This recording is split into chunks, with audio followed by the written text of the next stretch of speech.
for joining us today. I'm your host, Lucas Alvarez, and I'm here with Meg Link, and together we're hosting March's AIGA Atlanta Insider. So we're really excited to have everyone here today. We're both part of the in-house committee for the Atlanta chapter, and I currently work at AIGA G&A, a sustainability consultant helping companies navigate their way to sustainability. And I'm a freelance designer. Awesome.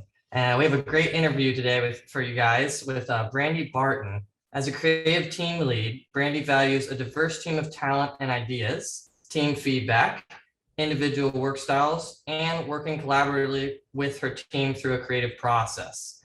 She admits that her most recent role as National Director for Creative Services for Boys and Girls Club of America has been the most creatively rewarding and professionally challenging of her career.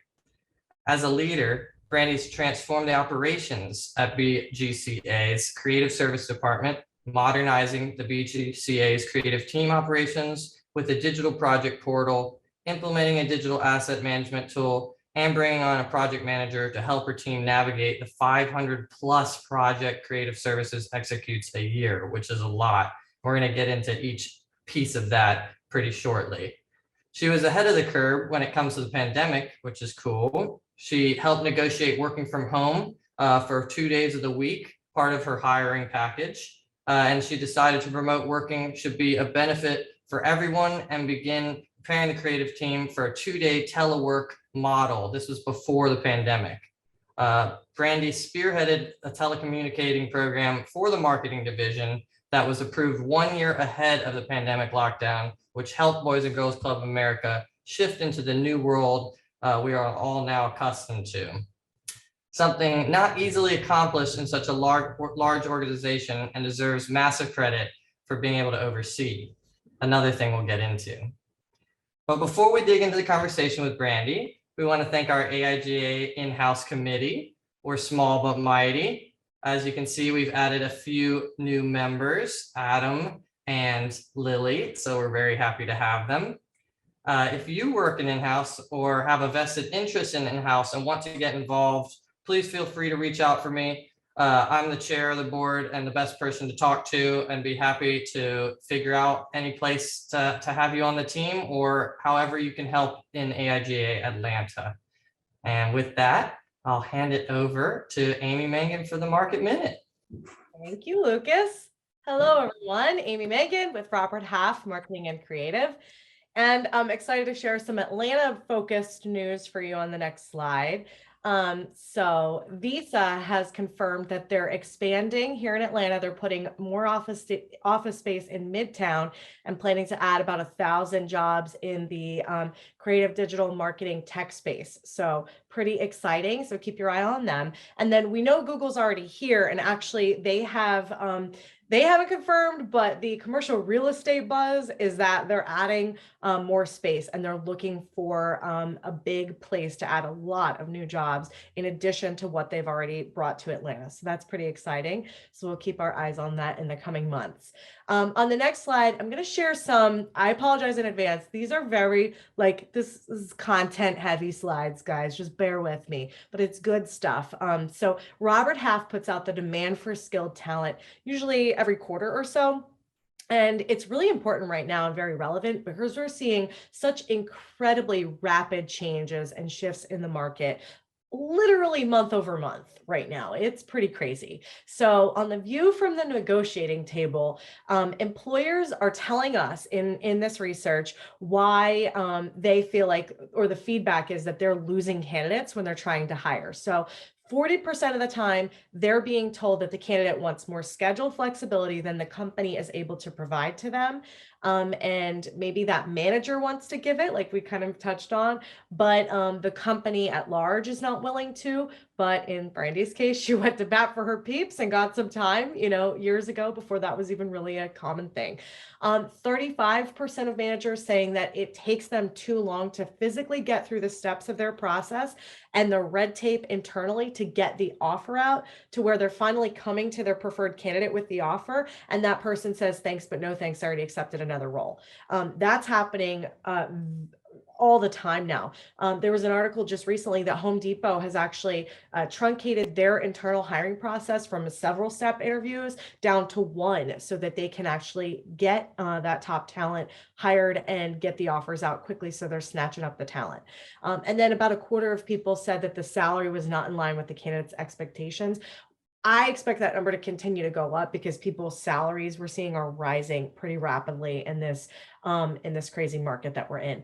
On the candidate side, where are they kind of coming up with these salary numbers? So about half said that they're researching salaries online for that role, whether it be with various salary sites or like the Robert Half salary guide. I mean, there's a lot of different places you can research that online. A third of them said they're calculating that number based on their own personal financial needs and whatever that looks like for themselves and their family. And then a quarter of them said that they're discussing salaries with colleagues. Now that is becoming more common, especially as people are becoming aware of some of the inequities throughout salaries with companies. It used to be, a big faux pas, but we're seeing it and hearing it more. So, if you might want to, if you're a leader, take a look at the folks' salaries on your team and make sure everybody's paid in a pretty equitable way, because they might be talking and then that could cause other issues down the road. On the next slide, this is the one that's really, there's a lot going on here, guys. But in this demand for skilled talent report, there's a section that's specific to the creative and marketing space. So the very top bullet points are really the most requested and in-demand positions. This is alphabetical, but you'll be happy to see the graphic designers are on there, as well as some other roles that we're really seeing a lot of. These are national stats, by the way, but this is absolutely reflected in the Atlanta market. And then 69% of senior marketing and creative managers are saying that they're planning to add new perm positions to their teams in the first half of 2022. So we're basically at the end of Q1. So we got like 4 months. There's a lot of hiring going on right now. It's bonkers. Only 30% are saying they're only going to worry about vacated or backfilling roles. Many managers, though, on the whole, are not only adding new positions to their team, new stuff due to growth and additional projects, which is great, but also dealing with this great reshuffle and having to worry about backfilling positions too. That work is falling somewhere. So, a lot of folks, 78% are saying that they're adding contract employees, oftentimes to kind of reshuffle that workload so it's not falling on to the remaining folks on the team throughout the year this year. And then 94% said that it's incredibly challenging to find these people, with the highest challenge areas being digital design and production, digital marketing, and then that like traffic, PM, and operations space has been really challenging to hire for as well. We're seeing that too, locally. Their main initiatives and strategic priorities heading into 2022 are improving customer experience, improving brand messaging and image across all channels, and then implementing digital marketing strategies. So we're seeing that reflected in the roles that we're receiving on both the contract and the permanent direct hire space as well. And then 85% of managers, I would argue it should be 100, are concerned about losing valued members of their team as they find other opportunities. Many folks are not even looking for jobs, and they are getting hit up by recruiters from all over. We're hearing from candidates who are like, somebody in Canada called me for a job that's based in, it's 100% remote, the company's in Seattle, and like, we're hearing crazy stories like that all the time. So even if your people are not looking, people are like getting a hold of them, whether that be through LinkedIn or there's a lot of different means to get in touch with people. They are getting hit up. So it's really important that if you can make sure your folks are treated well, paid equitably, and that you make salary adjustments where you need to, and provide and create flexibility and other benefits and perks where you can, to hopefully hang on and retain the top talent that you do have. The last thing that I'll just say at the bottom is, so more than half of creative folks say that they're going to look for a new job if their company goes back on site and is not going to be offering remote. And then 92% of folks do feel really confident and good with their skills where they are in the market, that they would feel okay looking for a new job at this time. So, some interesting stats. If you want to see the rest of this report, it's a free resource. Certainly feel free to connect with me. My contact info is on the next slide. And you can also reach me on LinkedIn too. And with that, I will send it back over to Lucas. Thanks. Awesome. It's good to continue to see a strong marketplace for graphic design in Atlanta specifically, and really cool to hear about Google and how they're continuing to expand. So anyways, with that, I'd love to welcome Brandie. Thank you for being with us today. Let's see. All right. Hello. Hi, So thank you. Thank you. I'm so excited. Absolutely. It's been a pleasure discussing your journey and accomplishments so far in your design career. For some additional background for you, you got your first degree in graphic design from the Art Institute of Atlanta. You worked on an in-house creative as a team leader for many larger companies, including Russell Athletic, Cooper Lighting, and Toto USA. And you pride yourself on diving deep into whatever product you're working for, so you understand the data and the content in order to create a powerful design, which is really important and we'll be getting into. And on that note, I want to talk a little bit about the importance of understanding both the content you're designing and addressing the organizational creative needs, and just start off with a little bit of background on how you started your career and how it led you to Boys and Girls Club of America. Yeah, thank you so much. So I graduated, like you said, from the Art Institute of Atlanta. I actually have an associate's degree in graphic design. So my background, my entire career is in graphic design for print and print production. I've always loved print design. I love the touch of paper. I love the fold of packaging. Even the smell of a print shop, even though it's been a while since I've been able to be. I also love video. And I've really gotten into being able to lean into video content since the start of all things virtual. So that's great. And today I am the National Director of Creative Services for Boys and Girls Clubs of America. And if you don't know, and just in case my boss is watching right now, Boys and Girls Clubs are the leading youth serving community outreach organization. And we offer safe places, caring mentors, educational programs, and access and opportunity to around 4.7 million kids every day during the after school time across the nation and on Native and military bases. So in my, I don't know if you want me to go ahead and go into my role, but I'm happy to start telling you about that. Yeah, I mean, to get to your job as you got now, let's talk a little bit about that transition, like getting your associate's degree and how you got to Boys and Girls Club. Yes.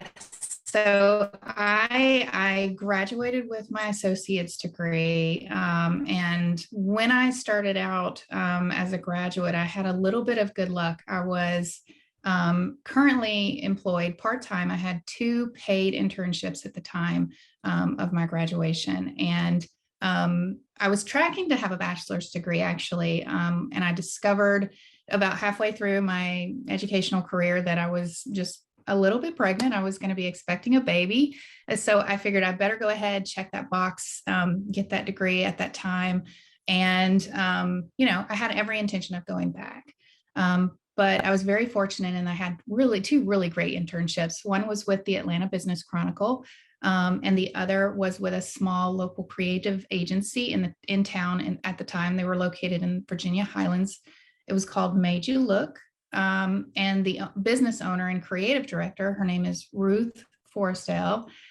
She was just an amazing leader and creative visionary.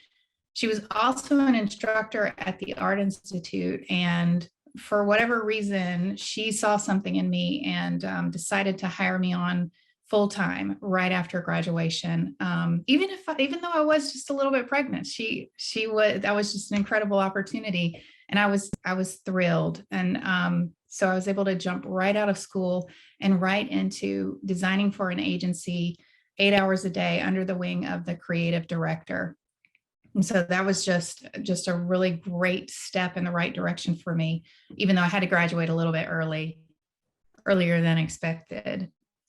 That's so awesome. I mean, I think it goes to show, despite your background from a master's to an associate's degree, whatever that is, the power of a mentor getting into the business and how much that can impact your overall trajectory. So that's really awesome to hear.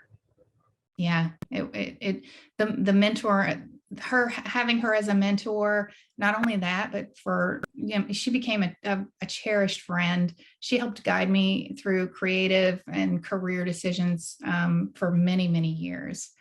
So yeah, it was incredible. After I came on full time with her agency, I then moved into working for a print shop in town, and it was nothing glamorous, but it was just, as a print designer, it was just a great opportunity to learn the way print worked, the way a design goes from being on screen to on paper, from Adobe to the substrate. I didn't appreciate it at the time. I was just, shuffling designs for print, but I was really exposed to the differences in, design for digital, design for offset lithography. I was able to have a solid understanding of the complexities of when you create something that has a fancy die line to it or multiple spot colors, how that impacted cost. And that looked a lot different from the things that I was doing in school that were just these amazing creative designs that in the real world would cost like $1 million. And I got into print and realized that the real world is all about saving money. So yeah. That's a really good point. I feel like, when you're in school, that's your time to really experiment and test and play around with concepts, of course, that might not come to fruition maybe in every type of job situation, but it gets you kind of exposed to thinking outside the box. But then when you jump into that real world, like you're talking about, print especially, I know personally too, going through it, figuring out all the different ways that color is being used, from hex, RGB, CMYK, the Pantones, how they're applied, how you have to set up the files. That just takes that experience and actually being in it to really understand how to get the product that you want, because it changes so much if you use the wrong color or you set up the file wrong. And I just think it is interesting that technical aspect usually comes from the experience part. So it's awesome when you jump in, and something to remember for anybody who's listening, maybe who is thinking about going into a job in graphic design, to consider that and to figure out really the inner workings and get those details right, because design's all about the details. So very cool. Okay, cool. And then you learn how to, and then I was just going to say, you learn how to get really creative with budget, and you learn what you can do with cost, and how you can kind of, you can make something look expensive and it's not necessarily so. So yeah, it's good to know those little tricks. It is. It's definitely, and experimenting. And then again, going to an actual printing press, something that it's not a dying industry. It's just shrank in terms of what it's being used for now. But there's so many applications still of how important it is. And there's new ways of doing it now with the digital print and all that. So definitely take a trip out there if you haven't to go check it out, because it really kind of is eye-opening. And you can really talk with the printer too about how can you achieve certain things that you might otherwise have thought would have cost way too much or not know how to achieve. So definitely appreciate that. Cool. So I mean, on that note, you went through a transition. You had multiple jobs leading up to where you're at now. When you first graduated, were you expecting like Boys and Girls Club, that's where I want to land, or like how has your perspective kind of changed from when you first started to where you are now? Yeah, I was expecting that, actually. I really was.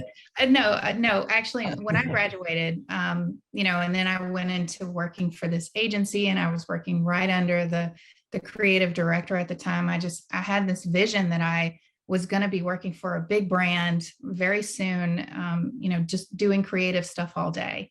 And, obviously it's a process, or at least it was for me. And, just realizing the value in that experience and how I was able to grow professionally rather than just kind of like jumping right in, because everything that I was doing up to this point was just an opportunity to learn and grow professionally. I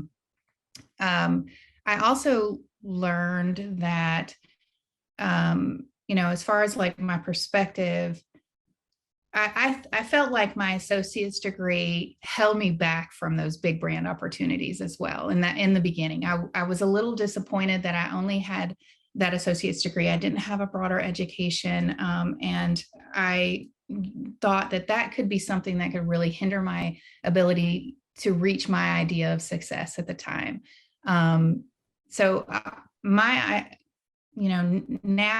and while the broader education is certainly a tremendous value and it can propel your career faster than it did mine, there is so much value in a person's experience. And while the degree is important, it's not the only thing that companies and employers are looking at and hiring managers are looking at. There is also a culture fit and how are you going to fit in with the team, and what are some of the things that you learn outside of school that you bring to the table, and that's how I approach it, even as a hiring manager today. Yeah. I think that's a key point. We keep hearing that over and over again. Almost every director, personal connection. It really comes down to personal connection, who you are, how much your ambition. A title is a title, a degree is a degree, and those things obviously do help, but it's all to help you understand where you want to go. So if you have a vision for it and you know what you can do, you can achieve it by being yourself, communicating, like you're talking about. And I think it's just really good to hear, it's not all about the degree, as important as that can be, like you said, but definitely about being yourself and going after it. So that's awesome. On that note of going after it too, and getting kind of a dream job like you have right now, it's not always like we talked about. You don't just instantly get there. There's a lot of process. You learn from the field, you learn from mentors, and sometimes you might be working in a situation where you're dealing with extreme content. We talked a little bit about this specifically. I know a lot about this in my personal job with infographics and giant reports. But it's something that I think is really important to talk about, because there's so many needs for graphic design, especially in that. So it's not something that people look at and say, I want to work on giant reports necessarily, but the impact that it can have is pretty big. So I'd love for you to talk to me a little bit about how you kind of worked a little bit in your field with this dense content, if you were given it, or any content that you were given, to really transform it into something creative and insightful. Yeah. So for a while, I was working for a steel framing manufacturer called Marinaware. Also not a glamorous big brand company, but steel is it's a big business, and Marinaware is number 3 in the company. And, in between doing these sexy photo shoots of steel frames and steel clips and getting ready for wall and ceiling conferences, I was handling a lot of their product guides, which included all of this heavy engineering data, technical data. And I by no means was any expert, but I knew that this was important information that a builder was going to need. They were going to need to be able to, take in this information, understand this information at a glance to make sure these, huge buildings are able to stand up, right? So no pressure, but I would, but yeah, so I was having to take, no worries. So I was just having to take all of these mathematical formulas and steel framing thicknesses and I was having to decide what is the best way to put this information in a charted format so that at a glance, the builder can see exactly what they need. You know, it took a lot of understanding that content. I mean, if you talk about dense content, that's probably about as dense of content that I've ever had to work with. But even today, when we get in, when you know, working for Boys and Girls Clubs of America, we're working with business reports or quarterly business readouts, and there's a lot of words that are handed over, and you know, we have to design them, we have to polish them. And so my first question to my design team is when, you know, I see a proof is, did you read this? Did you read through this? Does this make sense to you? And a lot of times the answer is no. And so it's just important to just, yeah, like, you know, you just kind of are pushing pixels around, and I know you have deadlines, but it's important to understand, read your content, grasp the context of your content, and then design with empathy, just designing with your audience in mind, even if it's, you know, board chair and business teams, or if it's, you know, high-rise builders. Yeah, and I think, I mean, it all ties together, whether you're doing an ad campaign or a brochure or a dense manual of, it all needs to relate to who it's the audience is, and being able to identify, you have to read it. I mean, like you're talking about, I think it is pretty surprising, because I think as a designer, personally, I can relate. You kind of get into a rhythm of creating and how you create and layout, and that is obviously an important part, but you can't subtract the actual content part of it. And it can be so easy, especially when looking at something like a 30-page document, to say, well, I'll just format it and then that's fine. But to make it connect, like you're talking about, for storytelling purposes, and it's just as important as that ad campaign, if not more, for the people that are using it. And it's something that I think designers should definitely look a little differently at, and not take it as this is just putting a document together, but it's another form of storytelling, and it's important to learn what you're designing for. Sounds obvious, but definitely what you're saying, it makes sense. Yeah, and with Boys and Girls Clubs, we're oftentimes developing these program curricula documents. And just to that point, we were creating all of these large publications, these educational materials for clubhouses. And, you know, the story there is that these are educational programs that club staff are implementing and executing in the clubhouse. And those staff members are, you know, usually between 18 and 24. They're trying to rush to get ready. There's kids coming in. It's wild. It's crazy. And so they need to be able to see and understand what's the content out of these program curricula that they need to, you know, grasp first and pick and choose on the fly. And when we were dealing with a lot of these different program materials coming from different departments, they would be written in different ways. They would be set up in different ways. There would be different priorities based on the budget amounts. And so we really had to kind of get in front of that, recognizing and designing with empathy the end user. And so we created zones for the information. And so no matter what program it was, no matter what educational material it was, in these certain zones, club staff would know they could find this information. They could find how many kids needed to participate, what the age group is, and then just go. So, you know, when you design with empathy and you're kind of like thinking ahead, you just have to manipulate all the content so that it works for the end user.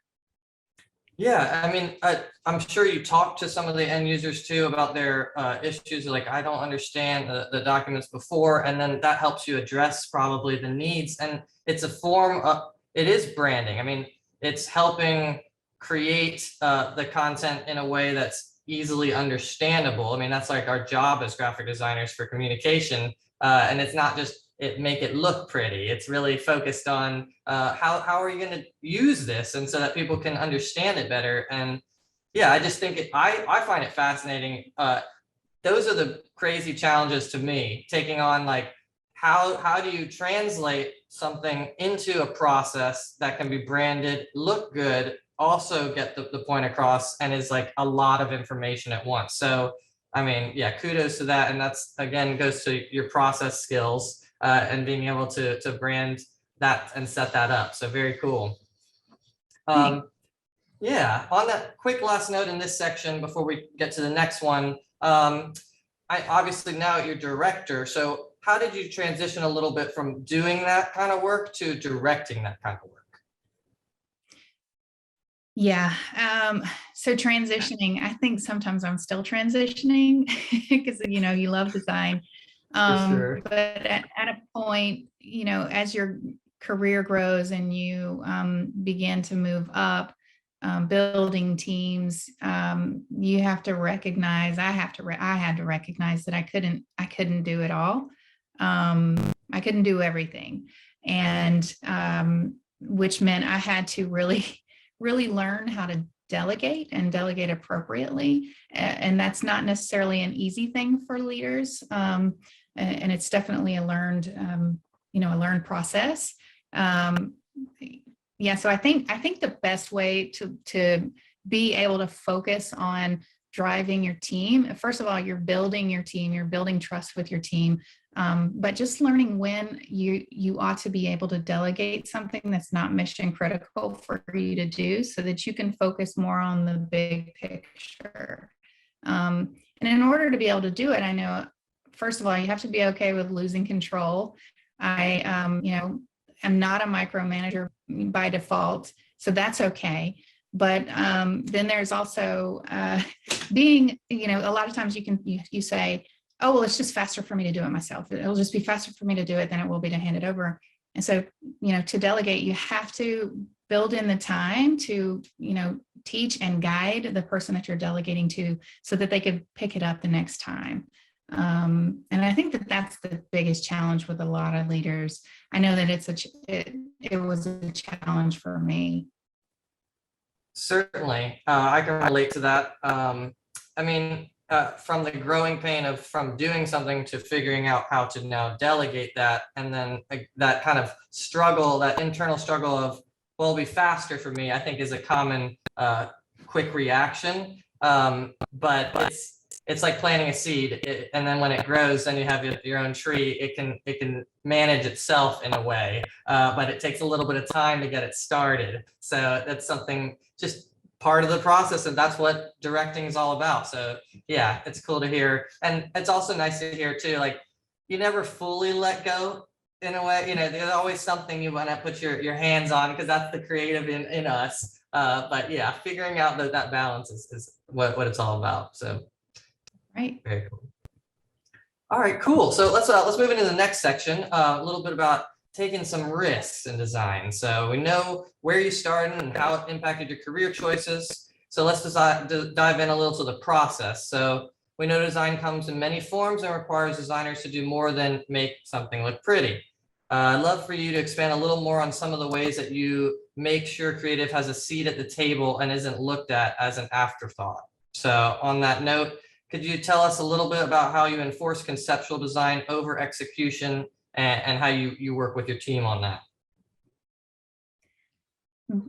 Being a creative director for a creative services department, when I first came on, this was somewhat of a challenge, because we are providing a service to teams, and we have to move so quickly. We are, processing through around 500 projects a year, 500 to 600 projects a year. So, it's easy to get caught up into the vision that the client has, and they might be very, very prescriptive and say they want this, this, this, and this. Or it could be the client that doesn't really know what they want until they see what they don't want.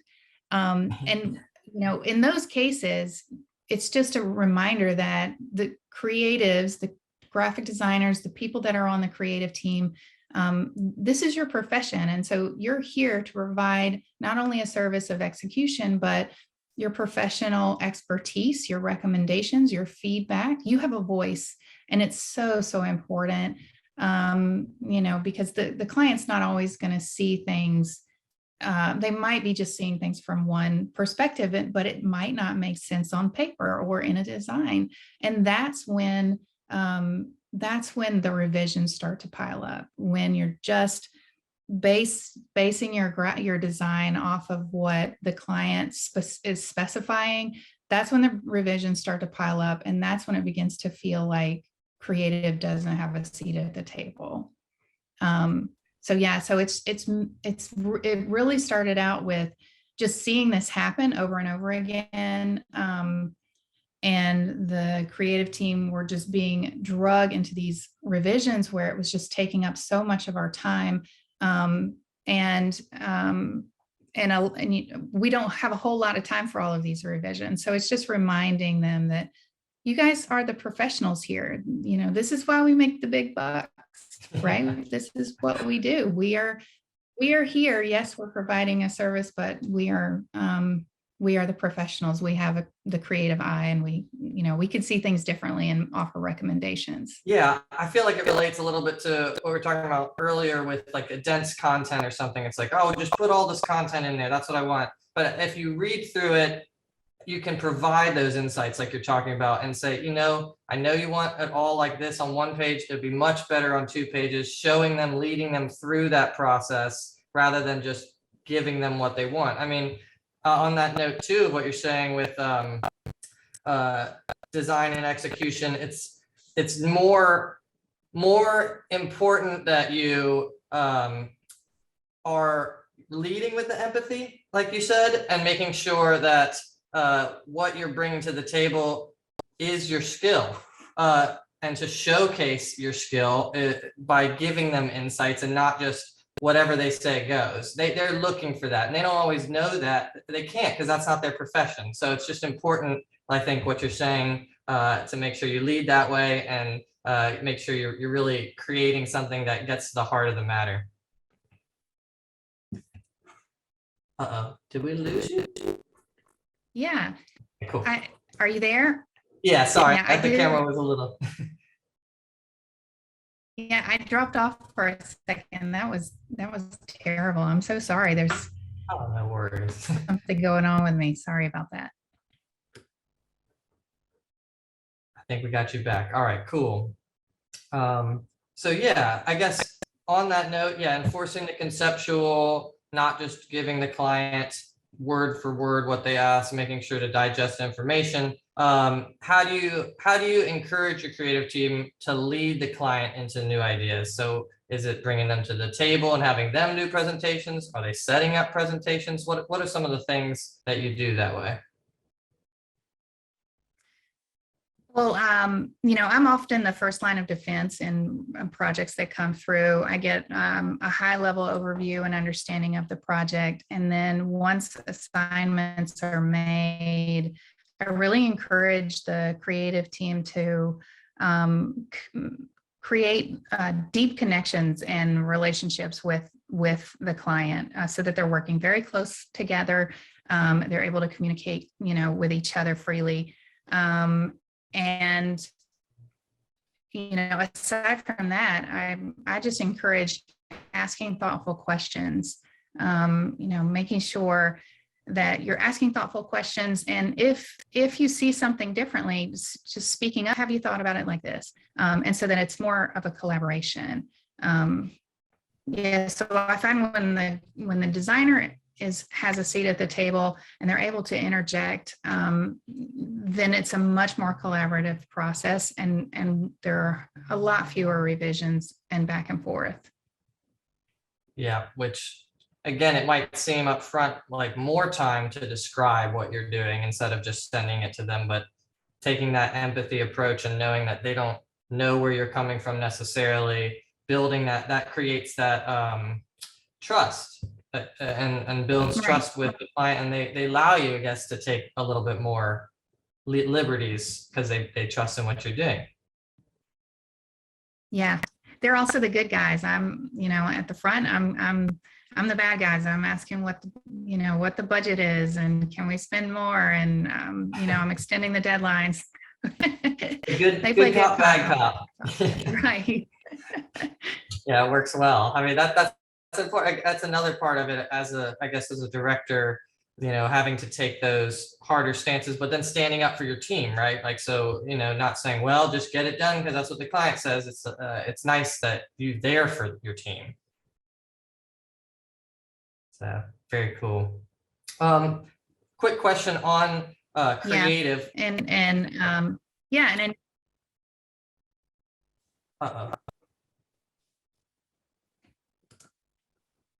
we'll give it a sec, just a little bit of internet. All right, there we go. is that me again? Okay. Just go figure. I'll have great internet connection until I'm on live with AIGA. It's just, of course. Why wouldn't it? Why wouldn't it be like this? If you need to and you feel like it's a trouble, go ahead.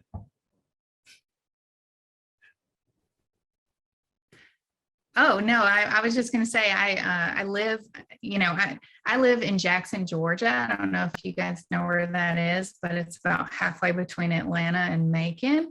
And so I'm kind of out in the middle of nowhere. So I appreciate your patience. And it's one of the reasons why I was so adamant about, creating a work from home policy and a schedule too. So, but no matter how far it benefits to working remotely or having either a flex schedule and be able to do that, I think that's a huge benefit for everybody. Oh my gosh, I can't express how much time I was given back just from driving. It's been fantastic in that sense. I think that the transition is it helps designers too, because I don't think from a creative perspective, creative ideas don't just come within a certain hour, right? So like you can have a spark of imagination later in the day and you'll be able to work on it then. So it gives you the flexibility back, I think is really important. Absolutely. Yeah. And I can jump off, go pick up my daughter, be back in 10 minutes, and get right back into it. So yeah, I think we all know by now. And I was trying to convince some years ago before this was a thing. And it was really, really tough to get everybody to understand, the higher ups to understand this could be a great thing. And it is. It really is. It really is. I mean, it's quality of life has improved in that sense a lot. So it's fantastic. Okay, let's jump to the third section. We've only got a little bit more time here. So talk a little bit about the creative operations. We talked about process. So let's see, what have you've done a lot to improve the operations and the creative services in your current role. It's always a challenge when you're starting a new job, getting into the swing of things. It can be even more challenging when the processes themselves need updating and you're trying to work within such a large framework. So it's, I think, a struggle that a lot of us have seen if you're working in larger companies, and an important one to highlight. So why is this important to running an in-house creative service department, and how did you go about implementing the right solution at Boys and Girls Club of America? When I first started at Boys and Girls Clubs of America, the team was about twice the size that it is now, and they were processing through around 300 projects a year. And I came on as a new creative director. And at that time, the process was requests were implemented or put into creative services through a paper form that people had to fill out and either scan in or walk it to the creative department and hand it to somebody. And that was working fine. I think that, the creative department had been operating like that for about 15 years by then. And it was okay. It was working fine. But I would, once that paper was handed over to the graphic designer or the assignment was handed off, I lost total track of it. I wouldn't know where it was or what dependencies were, happening, who was part of the project. So there was really this kind of like closed off or siloed feeling. And then it would be that the team was working hours all, into the night, sometimes overnight, just to meet deadlines and get things done. And, that's how they had been working for years. But still, even though that this was the way they were doing it, the client would be just perpetually frustrated. The designer would be frustrated. And then I didn't know how to fix it because I couldn't see what was going on. I couldn't, make recommendations. And then clients, team members, people across the organization would be continuously asking me, Brandie, what is what's the status? Well, if you don't know, what's the process? Well, what's the process? What's the process? And I couldn't answer the question. So I knew that immediately the first step was to bring our project request system into the modern age. And we had to get a digital system in. And so that was the first step. The second step was I knew that with that number of projects that were coming through the department, I could not both, project manage and creative direct at the same time. I would not be able to do both. So I knew that the next step would be to bring on a project manager. And then the last thing was to help the organization do things autonomously when possible. So a lot of time, our designers were being disrupted, for favors like, oh, can I just get a quick image, or can you send me a logo real quick? Or is there any way you can just take a quick look at this? And so they would just be interrupted by these like quick little things that only the creative department had access to, or only the creative department could do. And so the third thing that I knew we had to do was we had to implement a digital asset management system. We had to get a system up that allowed the organization to download business materials and logos and photos and even B-roll when it was needed, without having to put in a job request, without having to, interrupt the design process. That's a big one. I mean, I think it's amazing that those little requests, they seem so small, but they take so much time. And it's like, you don't really think about it, especially it's just a 5 minutes, right? It's like 5 minutes for me to eventually send that email, but then finding it, talking to you about what you needed to get, it could go all the way to 10, 15 minutes. And then you kind of off track of what you were doing, and getting back on track is another 10 minutes. And that just adds up over time. So, I mean, yeah, that's really smart. So like you found 3 key components to the process that you could improve, and then tweak those to establish what you got now. And I mean, you said you went from, there was 300 projects and now you're doing over 500. So I think that alone talks to how the efficiency has improved. Yeah. And I mean, we're so much more efficient now. We operate like a machine. And I've been in this kind of like BGCA bubble for the past 5 years. And so I don't know and I know how difficult it was for me to convince the organization that this was really important to the creative team. This was something that was absolutely necessary for our success, for us to be set up for success. And so, I don't know if organizations or team members are putting in or prioritizing operations as part of their creative processes. But it's something that I definitely feel very passionate about, because it wasn't something that I saw before I started working at Boys and Girls Clubs. This was an area that absolutely needed it.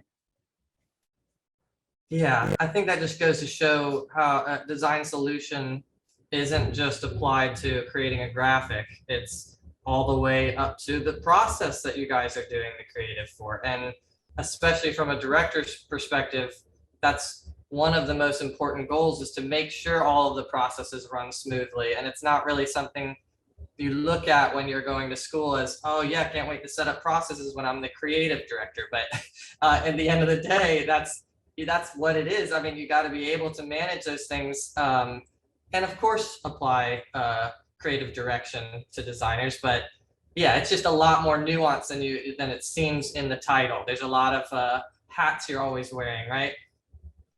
That's right. Yeah. And I've always been, generally organized. But I'm I need a project manager to help me. So I'm like, I need those people to help me for sure.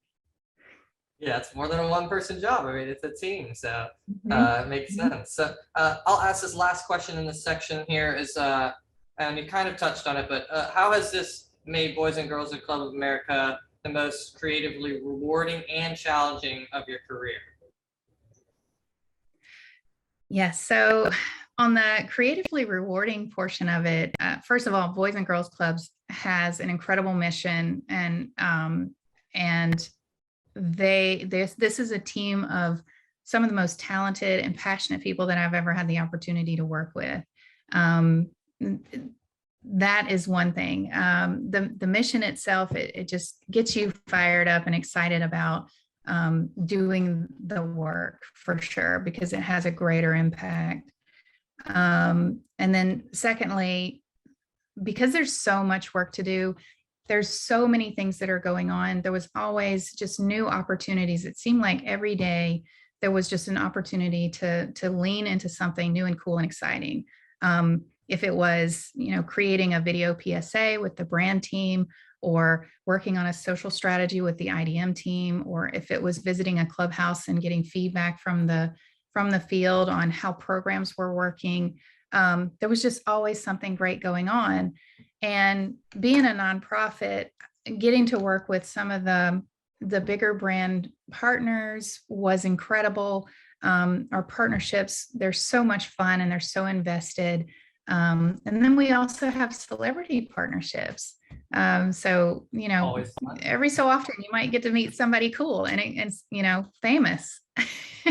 Even though I will just share, famous people scare me a little bit. Celebrities scare me. I'm just shy of them. I was sitting right next to Denzel backstage at one event, and I was just like, there's Denzel.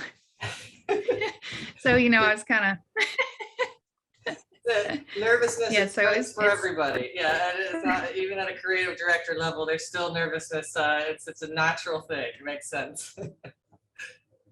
right. Yeah. Well, I'm a mega introvert. So, yes, that's kind of my default. Very cool. Yeah, I mean, I think that's amazing. Really cool that you got to experience all these different avenues of design through Boys and Girls Club of America, and those big challenges are exciting to work on, because as much as it's a big challenge, when you go through it and you can see such an impact like you've made, I mean, it's got to be really rewarding. It's got to feel good. Yeah, it's great. It's great. And the challenge, I'll just touch on the challenge really quick. Boys and Girls Clubs of America, and this is a wonderful thing about working for this organization. They so much empower, just like they empower kids and teens in their clubhouses, and just promote opportunities and access for kids. This is an organization that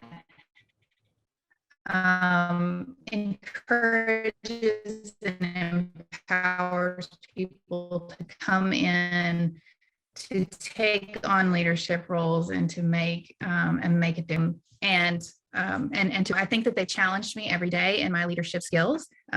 Being with my team has been such a wonderful challenge, and challenge isn't necessarily a bad thing. I think it's a great thing. And I think being challenged, especially every day, leads to just so much satisfaction in your job from day to day.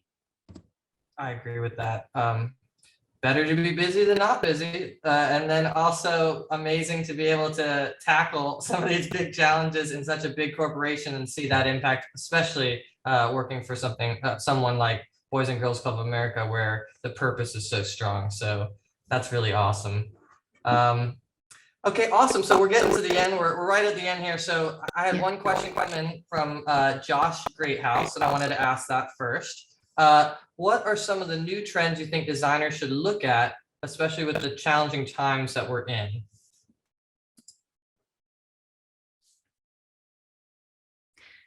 Yeah, so I think when we're looking at trends, and it changes every year. It seems like it's always changing. It's interesting because, we're getting ready to go back into the office. And so what we're looking at is this creating hybrid, designing for print and designing for digital, and just being aware of, when we're creating something, how is it going to translate through, the computer screen and also to that person on the inside, or in person. Yeah, so I think as far as like that's one of the biggest challenges for us is when we're thinking about trends. On design trends, I think my creative team would laugh at me because there's certain things that always appeal to me, and I'm in a season right now of gradients. I absolutely I'm loving to see these really cool and interesting gradients.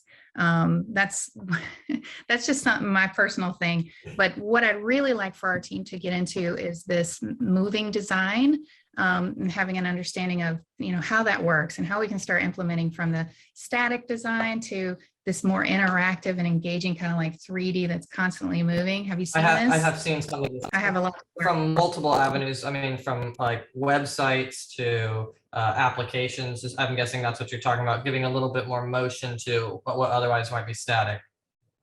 That's right. Yep. Very cool. All right, good trends. I know we're over time, but I want to ask one more question and then we can end it there. I think it's a good one. I wanted to see, what is some advice you would give a person looking for a job right now? If you're looking for a job right now, and I mean, Amy is sharing just excellent information every month. I recommend, if you don't already have one, get yourself a mentor or a coach. Even if you're a seasoned professional and you don't already have one, reach out and find somebody that can mentor you. For new and emerging professionals, a mentor can be incredible, as it was for me. Get involved in some of these mentorship programs like AIGA Rise Up. And if you're a new and emerging professional, I know that it's a little bit harder potentially to get those positions. But I'd say just to make sure you have a vision in place for what you want, and just write out the steps and then just go for it. Don't look at a job opportunity that just looks so cool on paper and say, oh no, I wouldn't be able to do that. I wouldn't be able to do that because of X, Y, Z. Because ask yourself why you think that, and then recalibrate the interview. Do your research. Know everything before you go in. Have thoughtful questions. And then the last thing, and especially for new and emerging professionals, if you get an offer, you can negotiate. They're not going to take back an offer because you ask for a little bit more money. And even if money's not on the table, there are other things that you can negotiate to get where you want. I think that's a really powerful statement. That's fantastic. Yeah, negotiate, consider your needs, go after what you want. So I think that's fantastic. And with that, I think a perfect ending to our discussion. So I just want to say thank you again so much, Brandie. It's been fantastic, and we look forward to talking to you more. Thank you. I really appreciate it. This has been awesome. Absolutely. Thank you. All right, everybody. Thanks so much for joining. We'll have another one next month, the first Wednesday of the month, and we'll be sending out all that information coming up soon. So thank you again so much, and look forward to seeing you soon. Bye, guys.